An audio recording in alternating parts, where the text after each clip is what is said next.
Hello guys, and welcome to this video where I'm going to be showing you how to change a page size in Canva. So let's assume we have been editing a an image and we want to change the page size on Canva. What you have to do is just to locate the place that says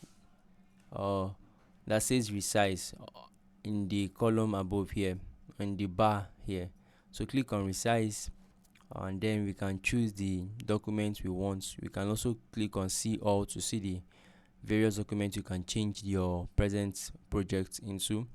Okay, so let me just change it to presentation or 16:9 landscape mode.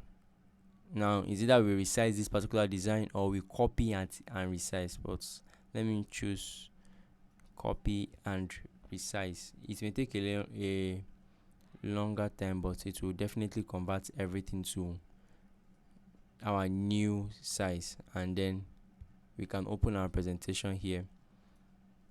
Then our images should be perfectly good.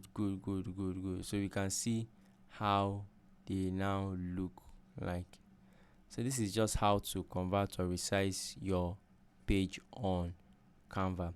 If this video has been helpful to you in any way, please let me know in the comment section and consider subscribing to the channel for more informational content like this.